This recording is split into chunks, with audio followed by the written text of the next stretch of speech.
पारस और संत में यही अंतर वो जान। पारस में, पारस पत्थर में और संत में यही अंतर हो जान। क्या अंतर है? या लोहा सोना करे वह कर ले आप समान।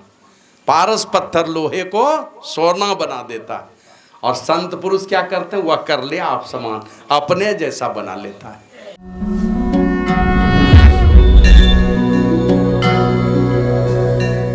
बहुत लोग देखिएगा संत मत में दीक्षा ले लिए, सत्संग ध्यान कुछ किया नहीं, अभी दूसरे मत में जाएगा दीक्षा लेने के लिए और वहां जाके कहेगा हम 30 साल से संत मत में थे, कुछ नहीं मिला इसलिए हम यहाँ पर आए। अरे तुम क्या किया है? क्या ही क्या है तुम जो तुमको कुछ नहीं मिला? कुछ भी नहीं पढ़ा, कभी ध्यान नहीं किया, कभी सत्संग नहीं किया। यहाँ तो लिखते हैं उत्तर गीता में, मूर्तमपि यो गच्छे नासागरे मनसा सर्वम तरति पापानाम तस्य जन्म शतार्जितम। मुहूर्त भर भी जो नासिका में जाके ठहर जाएगा मन सहित, वो सैकड़ों जन्मों में किए हुए पापों से पार उतर जाता है। और वो जाके कहता हमको कुछ नहीं मिला। अभी देखिए सत्संग कराइए, किताब ले लेकर के संत मत के सत्संग में घूम घूम करके अपना वाला किताब बेचेगा, बेचेगा नहीं फ्री में दे देगा। हम क्या अपना वाला सत्संग करा के किताब दान करो ना, वहां नहीं करेंगे, संत मत वाले सत्संग में जाके किताब दान करते चलेंगे। तो जो सुनते हैं आनंद मन से उनको बात समझ में आती है, और जो जिनको बात समझ में आ गई मन में प्रेरणा जगती है, कुछ न कुछ करना चाहिए, संकल्प पैदा होता है, करने का जोश पैदा होता है उनके अंदर में। और जो करेगा तो कहते हैं, जो भी करेगा तो कहते हैं सुनी समझही जन मुदित मन मज्जही अति अनुराग अल्लाह ही चारि फल अछत तन। वो चारों फल पाएगा, तन के रहते शरीर के रहते चारों फल पाएगा, अर्थ धर्म काम और मोक्ष, ये चारों कामना उनकी पूरी होगी। अंततः वो परमात्मा को प्राप्त करके सदा सदा के लिए सारे दुखों से मुक्त हो जाएगा। ये तो अंतिम बात है, जो सुनेगा समझेगा। अब तत्काल फल जो दिखलाई पड़े हमको सामने में आता है, ये सब तो मुक्ति मिलेगी, बहुत लंबी बात है, बहुत ऊंचे दर्जे की बात है, बहुत साधन भजन करना पड़ेगा। लेकिन कहते मज्जन फल देखिए तत्काल, तत्काल फल देखते हैं। जो भी डुबकी लगाएगा तत्काल फल देखने में मिलता है। वो क्या होता है? काक हो ही पीक, काक मने कौआ, कौआ हो जाता है पिक, पिक मन होता है कोयल, कौआ कोयल हो जाता है। देखें कहीं पर कोई ऐसा चिड़िया घर है जहाँ कौआ को कोयल होते हुए देखे होंगे?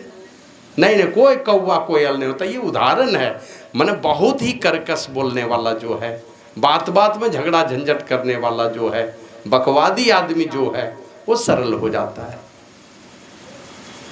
उसको पता चलने लगता है कि हम जो कुछ भी बोल रहे थे, जो कुछ भी समझ रखे थे, ये सब फालतू बातें हैं, असली बात तो यहाँ पर है। फिर वो धीरे धीरे लोगों से बकवास करना वो जानता है। ना सुख विद्या के पढ़े, सहजोबाई की वाणी माया, ना सुख विद्या के बढ़े पढ़े, ना सुख वाद विवाद, साध सुखी सहजो कहे लागे शून्य समाधि। जिनके शून्य में समाधि लग जाती है वो सुखी हो जाता है। ये विद्या के पढ़ने से, ना सुख विद्या के पढ़े, ना सुख वाद विवाद, कोई वाद विवाद और बकवास से सुख मिलने वाला नहीं है। सुख तो तब मिलेगा जब शून्य में समाधि लग जाए, तब सुख मिलता है। तो किसी से बकवास करना छोड़ेगा। आप लोग जानते हैं, एक बार कभी मैं बता रहा था कि जब अंगुलीमाल बन गया साधु, किनकी कृपा से? भगवान बुद्ध की कृपा से। करता क्या था? बलि देता था। किनकी बलि? बस खाली बॉस लोगों की बलि, आदमी का बलि देता था। तो कोई जानवर नहीं, आदमी की ही बलि देता था। कितनी बलि देने का संकल्प था? 1999 बलि दे दिया था। 1000वीं बलि में वो पूरा नहीं कर सका। भगवान बुद्ध पहुंच गए। देखा कि अगर हम नहीं पहुंचते हैं, आज अगर नहीं पहुंचे हम, तो कल इसी की बलि होने वाली है। उनको पता चल गया था भगवान बुद्ध को, ये तो 999 बलि दिया है ना, अब कहीं और एक बलि देने के पहले कहीं इसी की बलि नहीं पड़ जाए।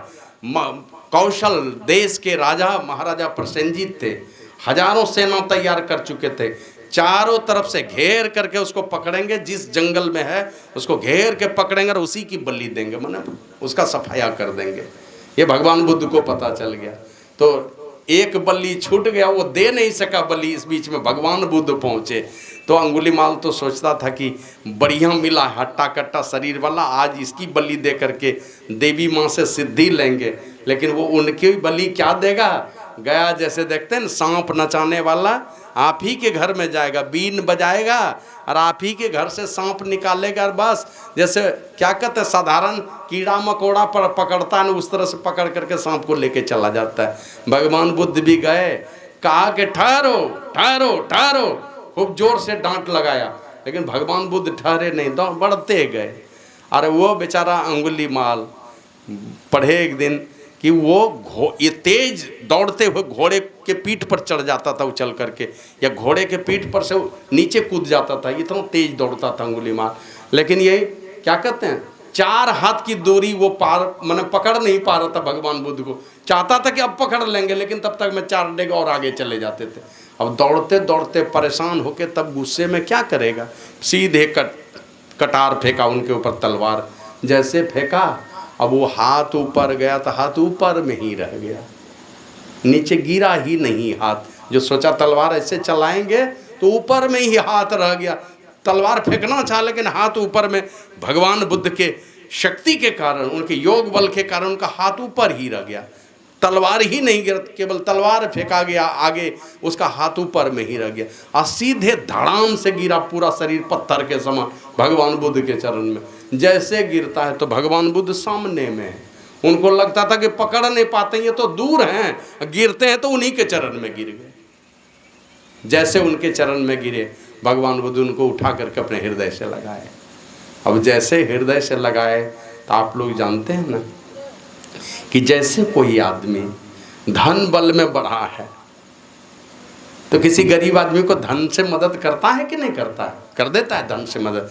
कोई विद्या बल में बढ़ा है तो विद्या बल वाला दूसरे को विद्या से मदद करता है कि नहीं, विद्या दे करके। देखते हैं एक एक ऐसे ऐसे सर हैं, ऑनलाइन पढ़ाते हैं, लाखों लाख बच्चे पढ़ रहे हैं, ऑनलाइन पढ़ रहा है एक आदमी के विद्या से। एक आदमी के विद्या से लाखों का भला हो रहा है। फिर कोई शरीर बल में बढ़ा है तो शरीर बल से मदद करता है। उसी प्रकार किसी की गर्मी दूसरे के शरीर में समाती है कि नहीं। अगर हमारा शरीर गर्म है, किसी का शरीर ठंडा है, एक ऐसे पकड़ करके 2 मिनट रखें, उसके शरीर में गर्मी आ जाती है। तो शरीर की गर्मी दूसरे के शरीर में समाती है। उसी प्रकार कोई ध्यान में बढ़ा हुआ है, कोई चरित्र बल में बढ़ा हुआ है, वो अपने ध्यान और तेज बल से किसी के तेज को बढ़ा दे, इसमें कोई संशय है क्या? संशय नहीं है। जैसे ही भगवान बुद्ध ने उसको अपने हृदय से लगाया, और उसको अंधकार ही अंधकार सूझने लगा। बोले भगवान मुझे रास्ता दिखलाइए। कुछ नहीं सूझता है। भगवान बुद्ध ने उनको दीक्षा दिया, भिक्षु का वेश दिया, साधु का वेश दे दिया। अब सोचिए कि एक दिन पहले तक, एक दिन क्या, दूसरा कोई साधारण आदमी रहता तो उसी को काटता, भगवान बुद्ध के बदले में कोई रहता तो। लेकिन बस जो शिकारी था वो खुद ही शिकार हो गया। अपने था शिकारी, शिकार खेलने वाला, खुद ही शिकार बन गया वो। अब भगवान बुद्ध के शरण में वो भगवान बुद्ध ने उनको साधु का वेश दिया और ले करके चले आ रहे थे उधर से। महाराजा प्रसन्नजीत पीछे से गए तो पूछते हैं कि कहाँ जा रहे हो राजन। अब भगवान बुद्ध तो जान रहे हैं सब, तो भी पूछते हैं कहाँ जा रहे हो। बोला जा रहा हूँ आज अंगुलीमाल का सफाया करने के लिए, बहुत बलि दिया है। कहा अगर वो साधु बन जाएगा तब क्या करोगे? कहा साधु बन जाएगा तो मैं ही दंडवत हो जाऊंगा उनके चरणों में।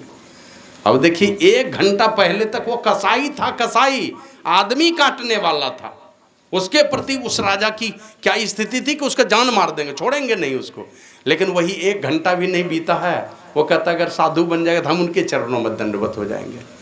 माने थोड़ा विचार करना।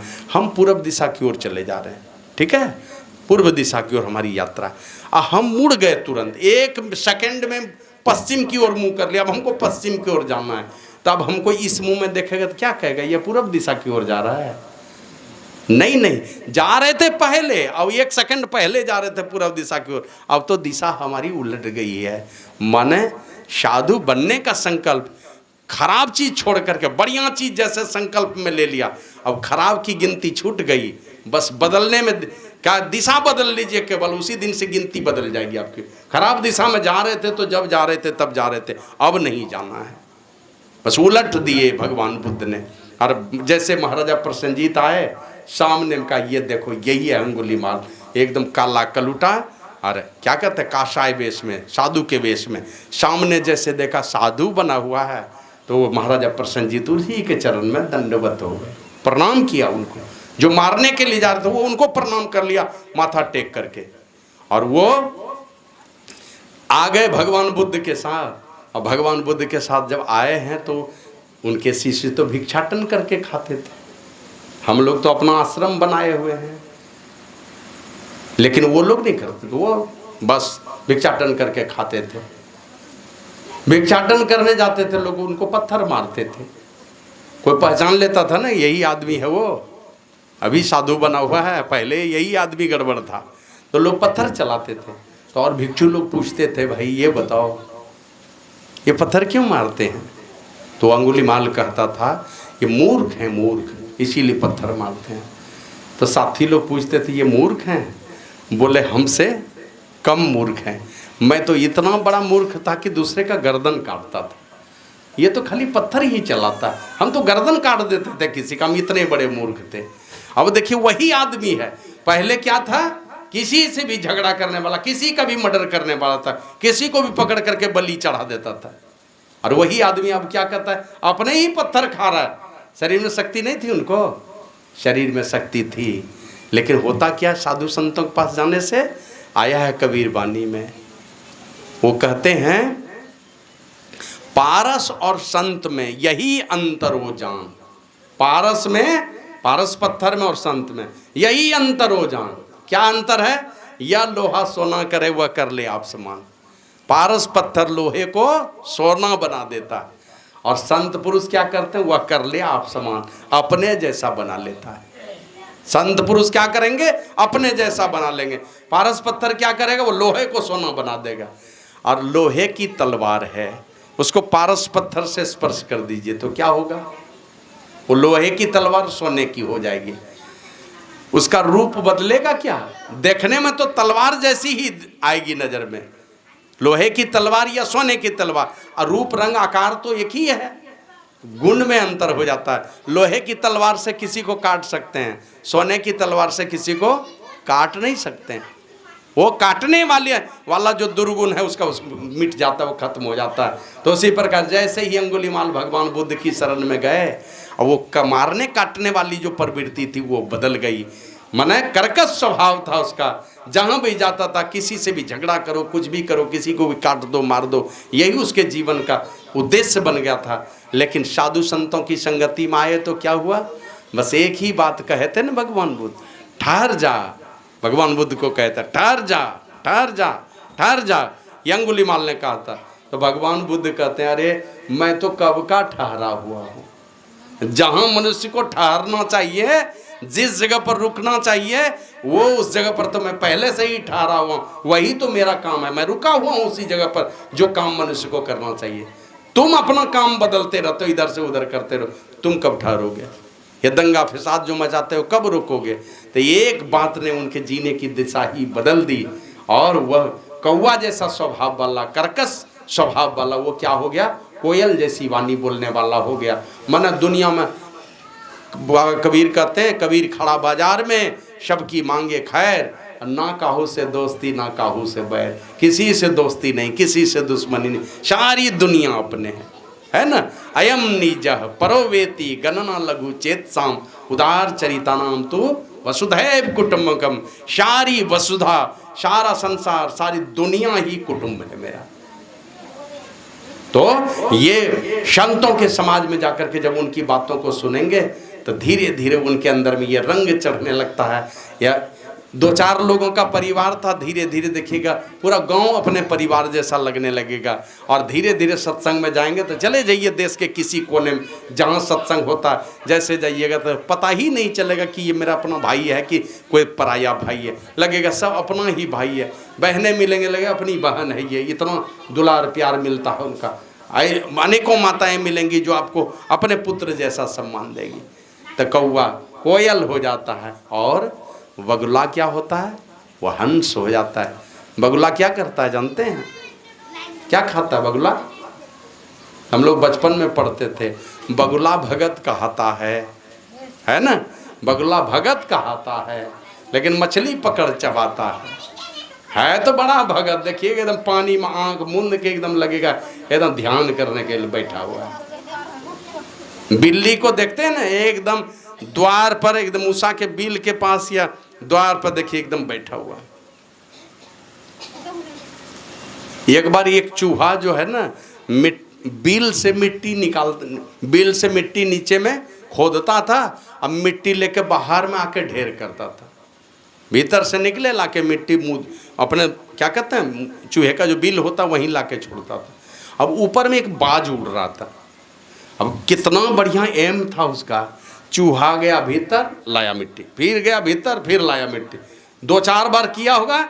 अब वहां से बाज चला और वो गया है चूहा भीतर, और उधर से जैसे निकला ना ऊपर मिट्टी रखता, बाज उसको पकड़ लिया। सुनेंगे ही नहीं, ऊपर से आके सीधे झपट्टा मारेंगे, बात समझ में नहीं। ये कैसा क्या कहते हैं, कैसा ध्यान है उसका कि वो अंदर गया और मिट्टी लेके अब ठीक आ जाएगा, वो यहाँ आकर के हाजिर है। तो उसी प्रकार बगुला क्या करता है, बैठ करके एकदम ध्यान करता रहता है। बिल्ली को देखा होगा एकदम चूहे के बिल के पास एकदम ध्यान में बैठी हुए, जैसे निकला चूहा टप से पकड़ लेगा। तो बगुला भगत कहाता है, लेकिन मछली पकड़ चबाता है। तन का उजला मन का काला, अब पड़े न ऐसे जन से पाला। यही है बगुला, आंख बंद करके बैठा है लेकिन खाता है मीन मांस खाता है, घोंगा खाएगा, मछली खाएगा, पानी में टप से निगल जाएगा।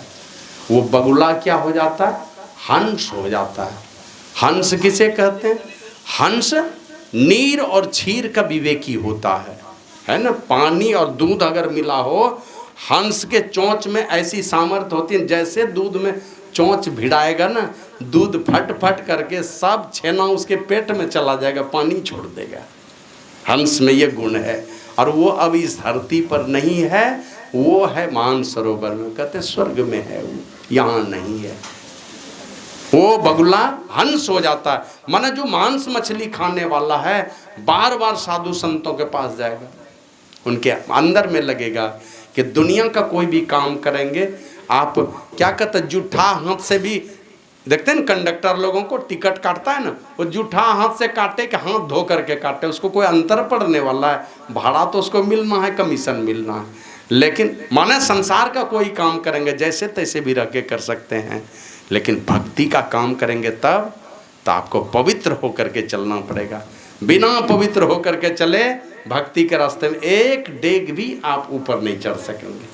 बार बार गलती लगेगा कि हम एकदम बैठ करके ध्यान कर रहे हैं, लेकिन देखिएगा आज देखिएगा जिस जगह पर हैं 10 साल के बाद भी उसी जगह पर दिखलाई पड़ेगा, कोई परिवर्तन नहीं होगा।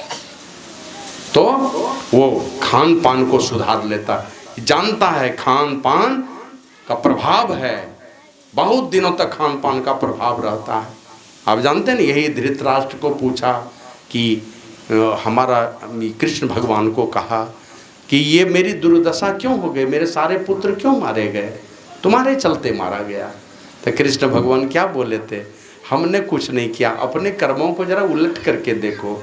तो उलट करके देखता है धृतराष्ट्र, 1 जन्म 2 जन्म 3 जन्म उलट करके 100 जन्म तक देखा। 100 जन्म तक का प्रत्येक जन्म में मैं राजा था, अब प्रत्येक जन्म में मैं धर्मात्मा था, कभी कोई पाप नहीं किया हमने। तो कृष्ण भगवान कहता थोड़ा और आगे बढ़ के देखो। बोला अब तो देख ही नहीं सकता हूँ। तो कृष्ण भगवान उनको दृष्टि दिए, माथे पर हाथ दिए और उनको दिव्य दृष्टि दे दिया, अब देखो। तो 101वें जन्म देखता है, हमें कोई पाप नहीं किया।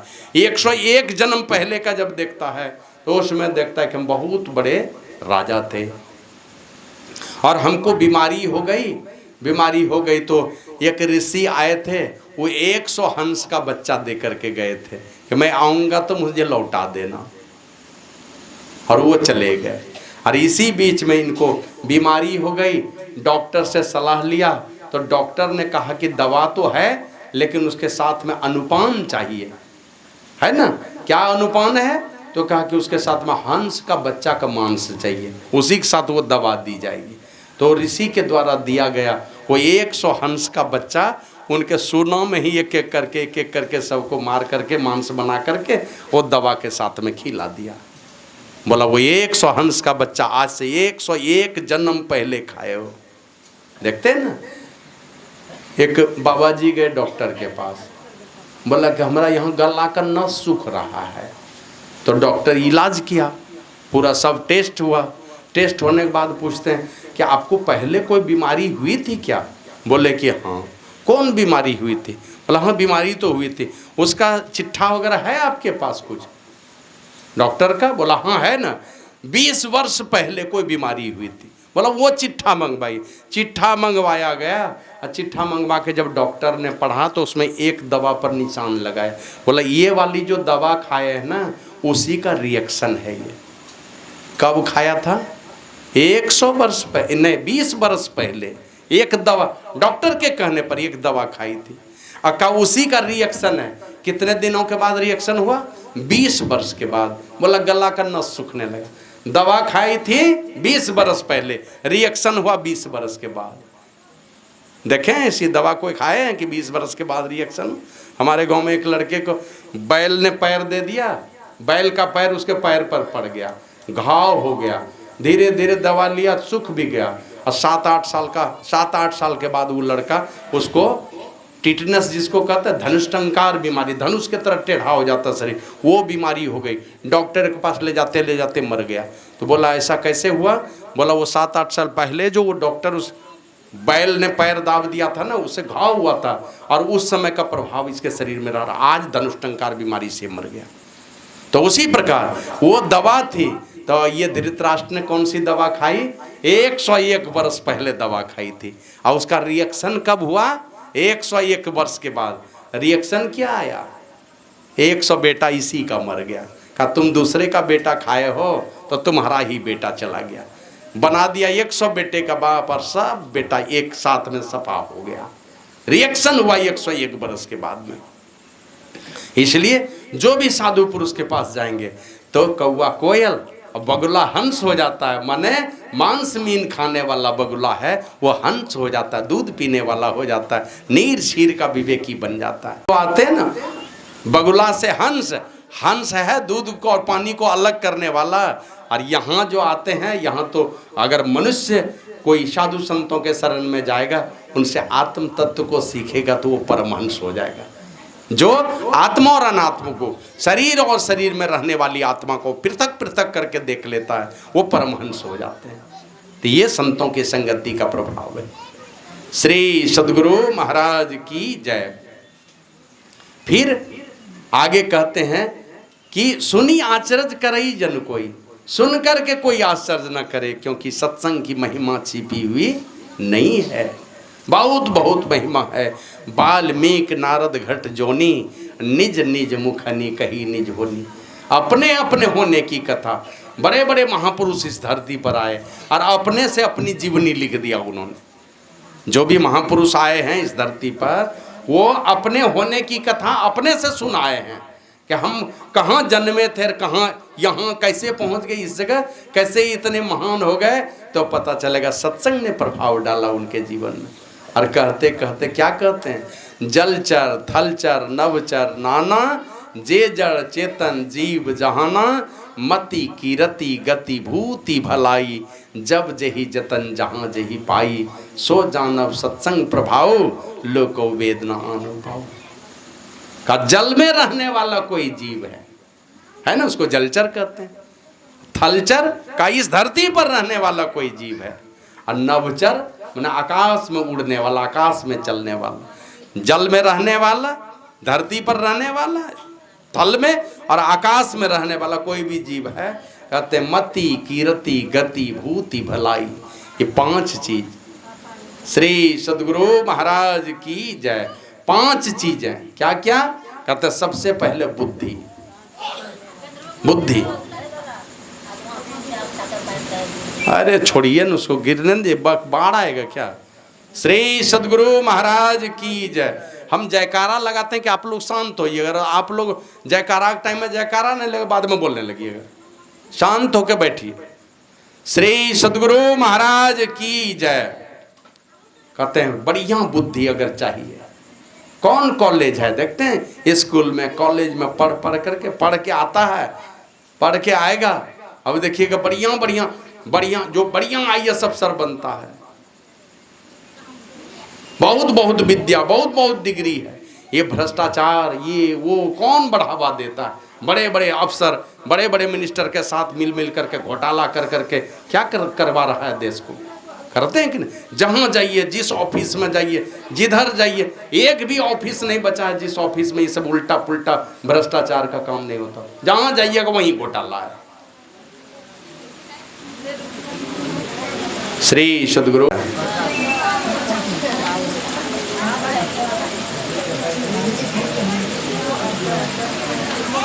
श्री सद्गुरु महाराज की जय। थोड़ा आप लोग इधर सर, यहाँ इधर भी तो पानी आएगा इधर से।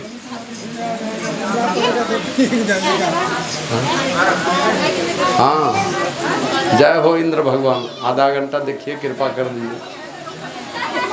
श्री सद्गुरु महाराज की जय। अच्छा, जब तक चल रहा है थोड़ी देर सुनिए, फिर तो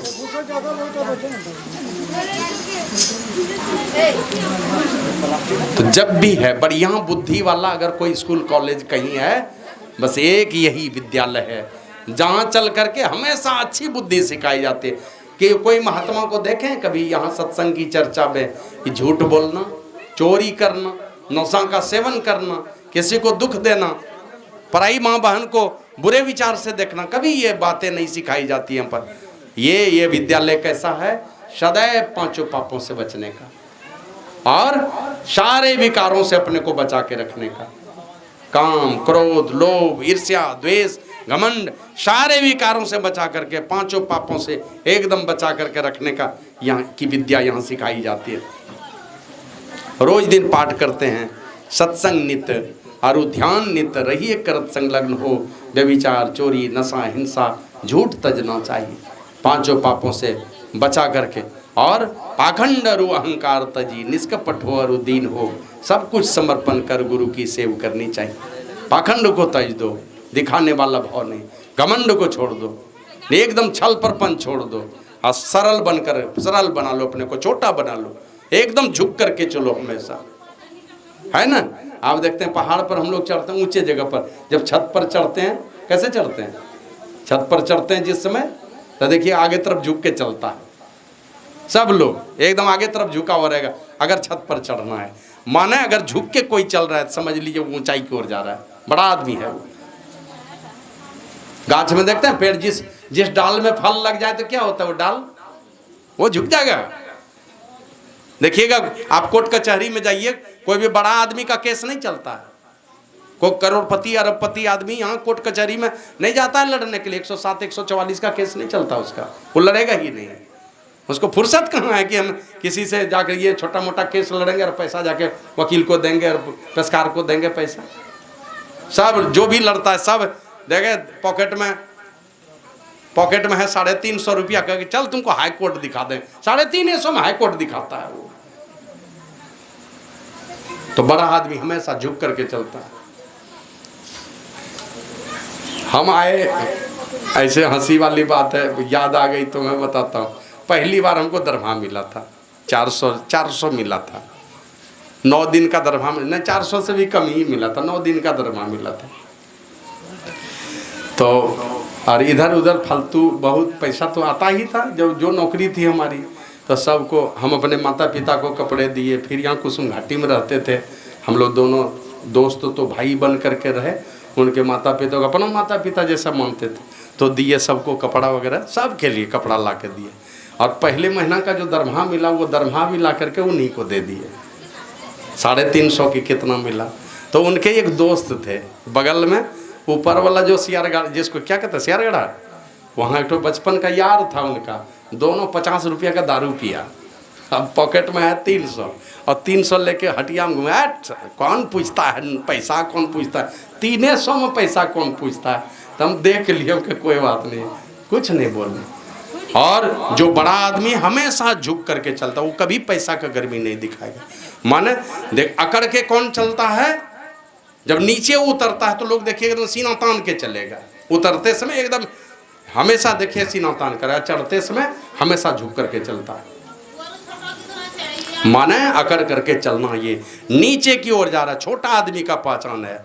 और आया एक कवि ने कहा, झुकते वही हैं जिसमें जान होती है, और अकड़ से तो मुर्दे की पहचान होती है। जो नहीं झुकता समझ लीजिए मुर्दा आदमी है।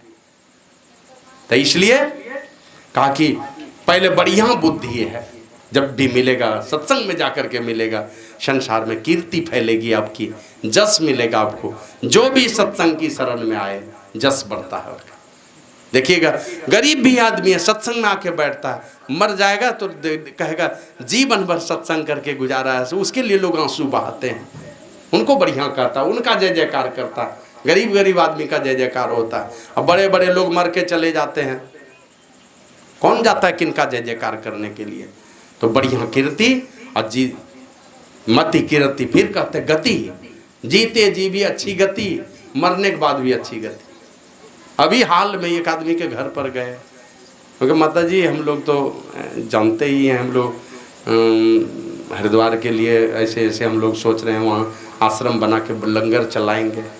अब 3 बेटा बहू है घर में, तीनों एकदम अरदास में हाथ जोड़ के, एकदम लगता है एकदम माने चपरासी नहीं रहता है घर में उस तरह से।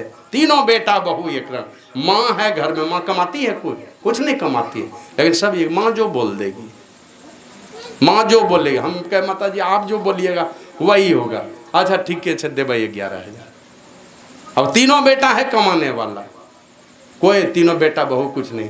अब सोचिए कैसा वो घर होगा। बहुत बूढ़े लोग हैं अभी जो ललायित होते हैं।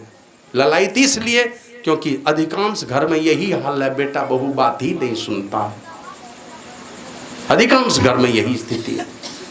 तो जीते जी भी अच्छी गति, एकदम पारिवारिक परिवेश एकदम अनुकूल है, जीते जी भी अच्छी गति है, बाल बच्चे आपके अनुकूल हैं, जैसी आपकी भावना वैसा ही काम आपके बच्चे कर रहे हैं, दिन रात मेहनत कर रहे हैं, कमा रहे हैं या पढ़ रहे हैं, आपकी माता पिता की कीर्ति नहीं डूब जाए, कैसा परिवार होगा। तो जीते जी भी आपकी सेवा हो रही है, अब मरने के बाद भी आपकी दुर्गति नहीं हो जाए, उसके लिए बाल बच्चे को चिंता है, बाप दादा की पगड़ी कहीं नहीं गिर जाए। तो मर के भी कहीं चला जाता है वो आदमी, तो अपने बाल बच्चों का आशीर्वाद ही देता है कि मेरी कीर्ति के लिए इतना बढ़िया बढ़िया काम करता है। अभी सत्संग ही हो रहा है हमारे ही गांव में, जहां मेरी जन्मभूमि है, उस गांव में एक बच्चे का जन्म हुआ। बहुत बड़ा परिवार था, नहीं बताऊंगा कौन थे, बहुत बड़ा परिवार, 6-7 लाख रुपया खर्च किया, नचनिया मंगा के ऑर्केस्ट्रा पार्टी किया, नचनिया नचवाया अपने द्वार पर बच्चे के चट्टी पर। कौन सा संस्कार वहां मिला होगा। और खानदान में आपके जो पूर्वज होंगे, जहाँ सत्संग हो रहा है उनके पूर्वज गदगद होते होंगे, और उनके यहाँ पूर्वज क्या होते होंगे, तो गाली ही बकते होंगे कि ये क्या कर दिया मेरे खानदान में जो नए नए बच्चे आए हैं। तो संसार में जीते जी भी अच्छी गति होगी, मरने के बाद भी अच्छी गति होगी। आपके बाल बच्चे आपके विषय में सोचें, कहीं भी किसी लोक में पड़े उनका उद्धार हो जाए। और भूति ऐश्वर्य आगे पीछे लोग लगे हैं, हम लोग देखते हैं कुछ देते हैं कि नहीं को। कहीं गए किसी जाति में, किसी गांव में, बड़े से बड़े पैसे वाले, अभी देखते हैं एक एसपी साहब मिले, अभी एसपी है, इतनी आत्मीयता से मिले, अब तो डीआईजी बनने वाले, इतनी आत्मीयता से। उनके सामने मेरी औकात क्या है, लेकिन जो क्या कहते हैं मैंने पूरे कमिश्नरी के मालिक होंगे पुलिस विभाग के, डीआईजी हो गए, वो इधर हो सकता है पोस्टिंग हो जाए, अब वो डीआईजी रैंक में आ गए, वो आदमी इतनी आत्मीयता से प्रणाम कर रहे हैं, उनके सामने मेरी क्या औकात है। तो ये क्या है, भूति, ये ऐश्वर्य है। आगे पीछे लोग लगे, जिस गांव में जाइए अपने नहीं खाएगा हम लोगों को खिला देगा। गए हैं अभी एकदम गरीब आदमी, अभी जहाँ जिस जगह से आ रहे गए, पैर धोया और आकर के मैंने खाना पीना तो बाद में, वो पहले पैर धो करके उधर से लाके 100 रुपया हमारे हाथ में दे दिया। हम कहे पैर धोने का दक्षिणा हुआ, अब तो जलपान का भी दक्षिणा का वो भी देंगे।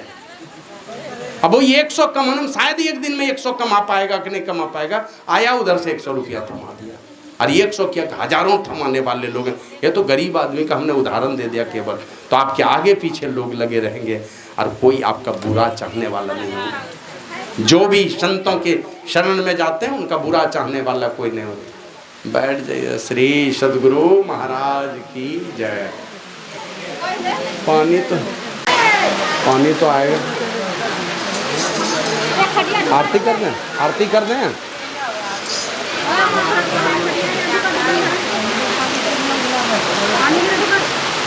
आरती कर दें।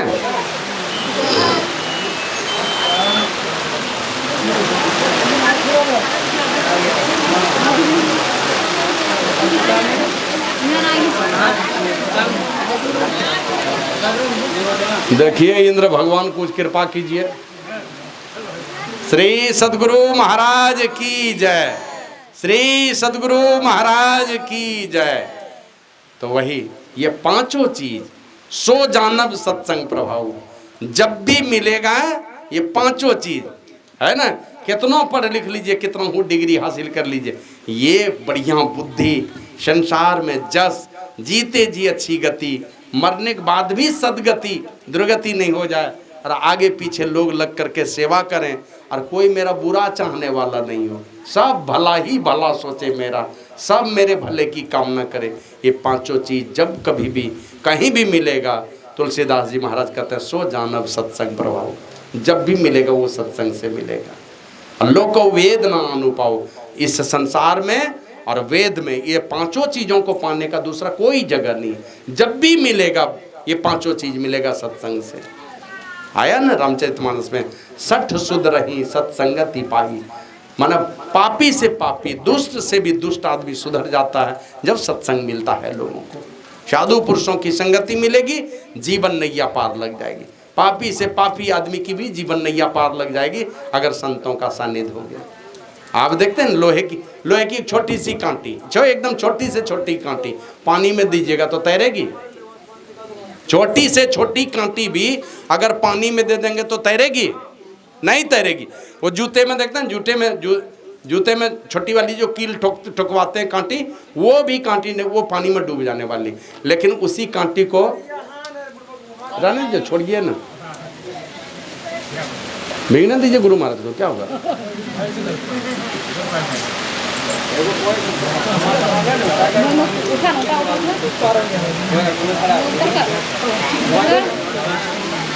पानी है,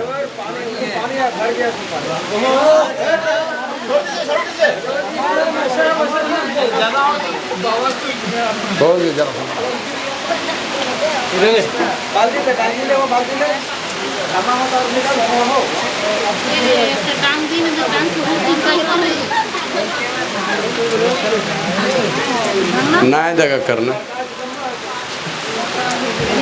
देखो वहां भी पानी भर गया। श्री सद्गुरु महाराज की जय। इसलिए विशेष न कह करके मैं संक्षेप में यही कहूँगा कि सारे सद्गुणों का अगर खजाना है कहीं वो सत्संग है। श्री सद्गुरु महाराज की जय। और एक छोटा सा निवेदन है, वो पहले भी शायद कहीं हमने कहा है, आप लोग जानते होंगे। हमारा एक संकल्प है। वो संकल्प क्या है? हमारे आश्रम में तो आश्रम है, गुरु महाराज की जयंती है, 20-21 अप्रैल का सत्संग है, साई बाबा की जयंती है, दुर्गा पूजा है, सब कार्यक्रम, बड़ा बड़ा कार्यक्रम वहाँ चलता रहता है लोगों के सहयोग से। लेकिन हम लोगों ने एक विचार बनाया है कि हम लोग हरिद्वार में गुरु महाराज के नाम पर परमानेंट लंगर समझते हैं, दिन रात भंडारा, माने 10 बजे दिन में शुरू होगा, वो 11 बजे रात में बंद होगा। भंडारा बंद नहीं होगा। सत्संग बंद कर लीजिए, समय पर स्तुति प्रार्थना ध्यान जो करना कीजिए, भंडारा नहीं बंद होगा। जो जाएगा 10-20 हजार लोगों के लिए आपको करना है व्यवस्था, डेली खिलाना है, जिनको खिलाना उन्हीं को खिलाइए। जहाँ से जाएंगे तीर्थयात्री तीर्थ करने के लिए, रहने और खाने का व्यवस्था हम लोग निःशुल्क, यही प्लानिंग है हम लोगों का। और उसके लिए हम लोग अभी ज़मीन तो और भी लेंगे, लेकिन अभी हम लोग फिलहाल 5 बीघा ज़मीन, यहाँ के हिसाब से 5 बीघा, लमसम 2.5 करोड़ रुपया उसमें लगेगा। तो हम लोग बात भी कर लिए, 1 लाख एडवांस में टोकन मनी दे दिए हैं, और अगले महीने में कह रहा है एग्रीमेंट करने के लिए, तो उसमें 40-50 लाख रुपया देना पड़ेगा एग्रीमेंट में, और 6 महीने का समय देना चाहता है। ऐसे बोले हैं उसको कि 1 साल का दे दीजिए, एग्रीमेंट में हम 50 लाख पूरा देंगे, लेकिन 6 महीना में नहीं पूरेगा उतना पैसा। तो आप लोगों से निवेदन है, ये बड़ा कीर्ति का काम है, और दुनिया के देशों में ये संदेश जाएगा, दुनिया के अपने देश के सारे राज्य में ये सूचना जाएगी, और गुरु महाराज के कीर्ति का काम होगा। हम और आप तो 20-30 साल कितना जिएंगे, 30-40 साल जाएंगे ज़्यादा से ज़्यादा, उसके बाद तो राम नाम सत्य है।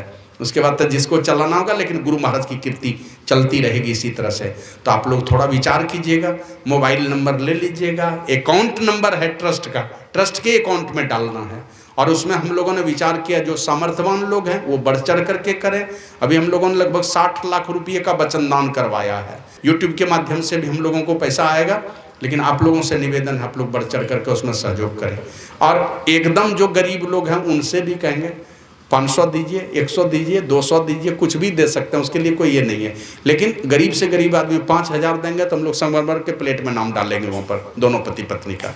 और डालने का तो कोई 500 भी दे देगा तो कोई बात नहीं, वो भी सब ट्रस्ट में जाएगा, मेरे व्यक्तिगत अकाउंट में नहीं जाएगा। उसका ऑडिट होगा, समझे नहीं, इनकम टैक्स का रिटर्न फाइल होगा, वो सारा चीज़ होगा उसमें, ट्रस्ट के नाम से चलेगा वो सारा चीज़।